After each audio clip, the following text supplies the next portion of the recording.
Hello everybody, my name is Mike Gag, and in this video we are going to be looking at more game states in Allegro 5, and we are basically going to take what we've learned in the previous video, we're going to build upon it, and we are going to look at pre-processes and post-processes to our state changes. Now I'm going to start entirely with the code from the previous video, so if you want to follow along, go ahead and grab that. And one of the first changes I want to make, sort of a preemptive change, is I'm going to do pound include IOStream. Alright? For our pre and post processes, I'm not going to do anything more than just simply write to a console, or, if this was a game development project, maybe write to a log, so that we can monitor our state changes. Okay? Now, if you're following along like me, then you'll notice, and here I can show you here, let me run this, that we get our window, okay, but we don't get a console anymore, okay, because we're running this for very specific settings. I guess I have to, there we go, to get out of there. So, let me show you how to get into the right mode so we can see a console, at least with Visual Studio 2010. Alright, so if you come over and right click on the project name, in this case it's Allegro example, that's my project name, I'm going to go to properties. We're going to go to our linker settings. This should be familiar. The linker settings is where we do the Allegro 5.1 monolith, whatever. Alright, I'm going to come down to system. So I went into the properties of my project, I went to linker, then system. And you'll see here that I have /subsystem:: Windows. Okay? It means it's a Windows style application, which means there's going to be no command line visible when we run it. So I'm going to click this down, and I'm just going to go to console, right, the one right above it. I'm going to hit apply and then OK. Alright, and so now when we run this, you'll see that we get our window. We also get this console behind it. Now this is great for debugging and stuff like that. However, when it comes to production, when we're making a game that we want to send out, when we're done with our testing and stuff, we'll change back to windowed mode, and we'll get rid of that console there. So anyway, okay. So that just gets us into that.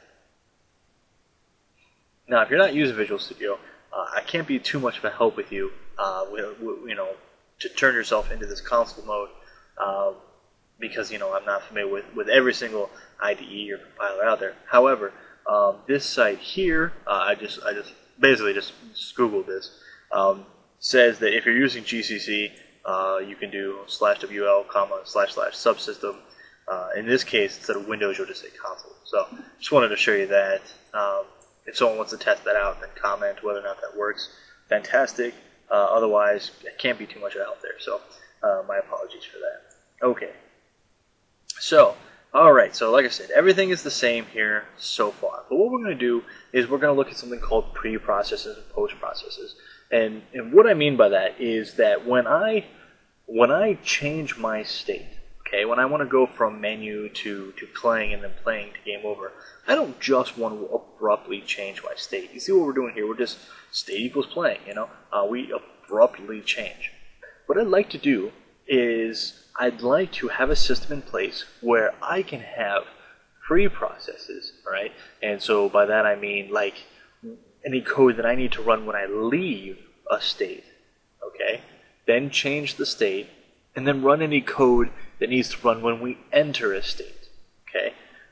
So basically, I want to know, or I want to be able to run some specialized code, say I'm leaving the menu state, right? That might clean up any menu images and stuff like that.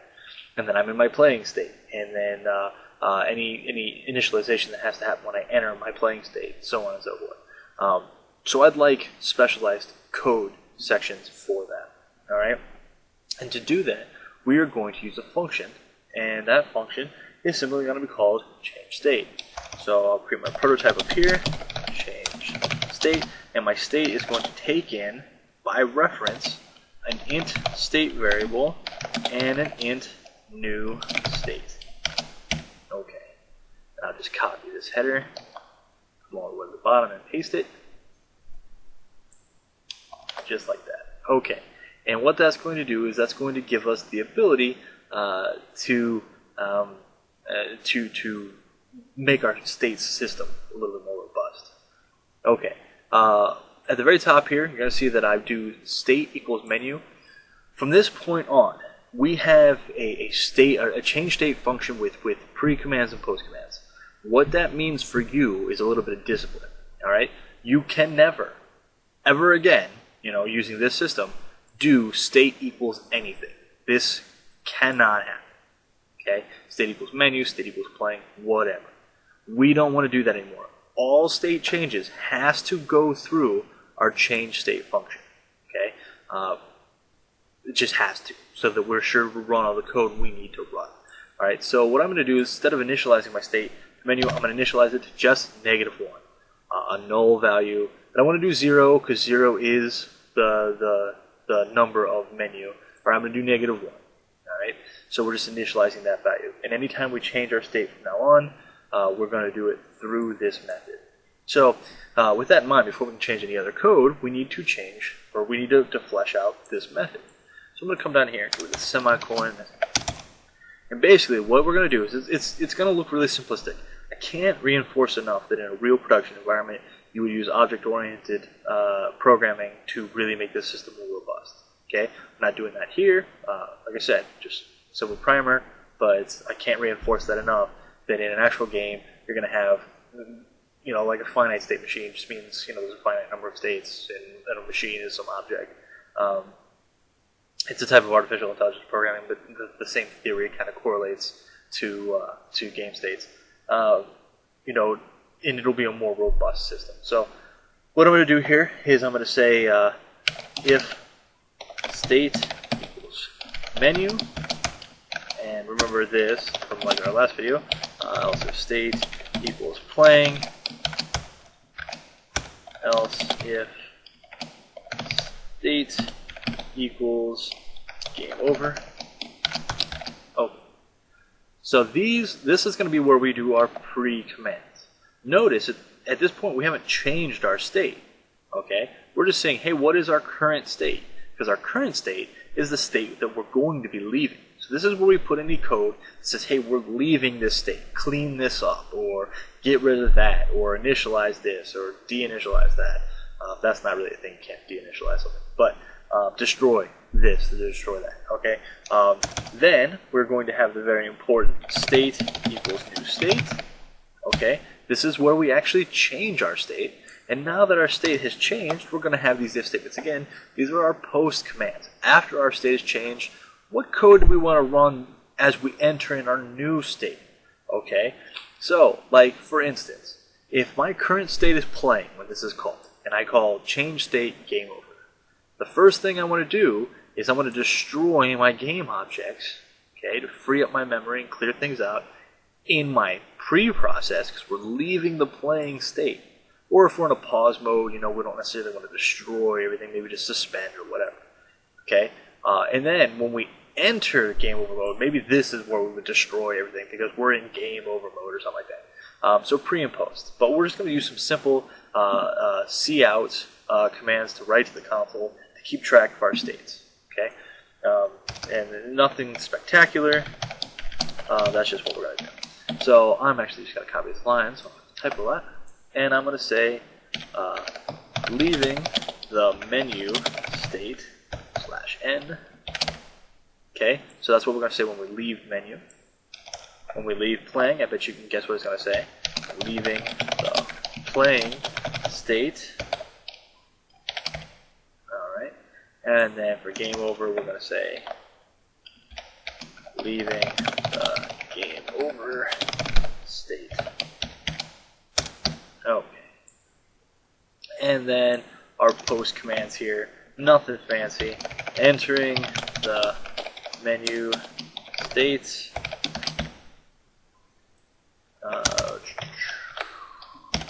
Entering the playing states. And this seems really fundamental, and it is. But even in bigger game projects, I often have code like this, just so I can look at my logs and see, hey, when did I change state? And what was going on when that happened? Did this happen when I expected it to and stuff? So this is great for debugging and stuff like that. Okay, so here we go. All right, our change state method is done. Basically, we have our pre-commands, our state change, our post-commands.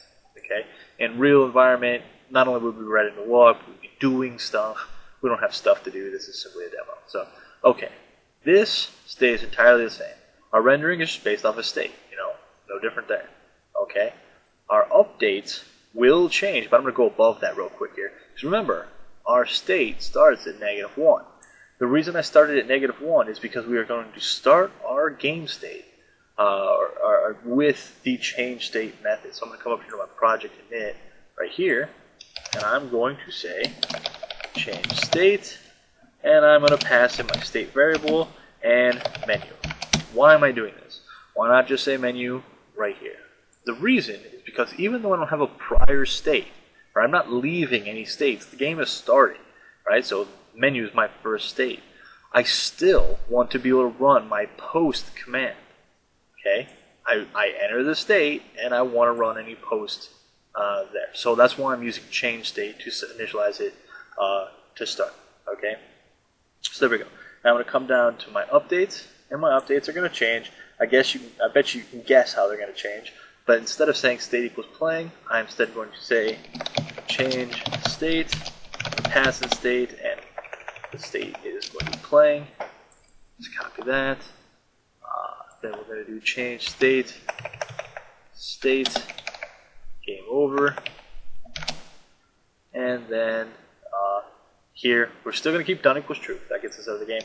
We're going to add one more. I'm going to say if keys, I'm going to say up. That's arbitrary. Just picking that at random. Key sub up. If they're in the game over state and they hit the up key, we're going to go back to the menu. Why not? Back to the menu. Okay. So let's go ahead and run this and see what we get. I got my console here. So my console's there. And right now I can see console says, let me get this where I can see it. Console says entering the menu state. Great. That's my post command. I have entered the menu state. Even though that's the first state of the game, you'll notice I never left a state. It doesn't say leaving such and such state because menu is our first state. Okay. I'm going to hit space to play. Okay. I'm playing my game, hypothetically. We see here we've left the menu state and we've entered the playing state. Fantastic. That's exactly what we want. Our pre-command, our post-command. I'm going to press escape to exit my game. You can see I'm leaving the playing state. I've entered the game over state. Awesome. It still says just press space to exit the game. I know, because I just wrote it, that I can hit the up key, like that, bam, to bring me back into the menu state, leaving the game over state, entering the menu state. Fantastic. Hit space again, back into the playing state, escape, back into the game over state, space again, exits my game. Okay. Awesome. So, using this very simple system, I can actually have multiple menus, pause menus, game over menus, game one menus, just all sorts of stuff. Multiple different gameplay modes, timed attack versus not, or whatever. Right? We can use these states to dictate quite a few things in our game.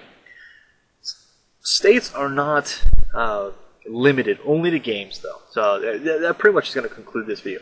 But I just want to leave with the idea that states are not just for games themselves. All right. Many objects in games can have states. For instance, our keys. Our keys are state, right? Whether they're on and off.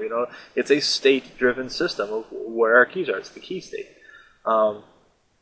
We are going to look in the next video at an actual object, like an enemy, if you will, a bad guy or whatever, that has a state. With some rudimentary, like artificial intelligence, finite state machine artificial intelligence is effectively what we're going to look at. Using a very simple state system. Once again, we're going to use this change state system. So states are not just ways to control the games themselves, but objects inside. States drive so many different things. Within our projects. So just keep that in mind. It's good to get to know the concepts of states. They're real simple, but it can be very difficult to make them right. It's easy to make them. It's difficult to make them very well. So a well thought out flow of states, stuff like that, can save yourself a lot of work and save yourself a lot of grief from players. So anyway, I'm going to conclude this video here. In the next video, we're going to look at finite state machine artificial intelligence.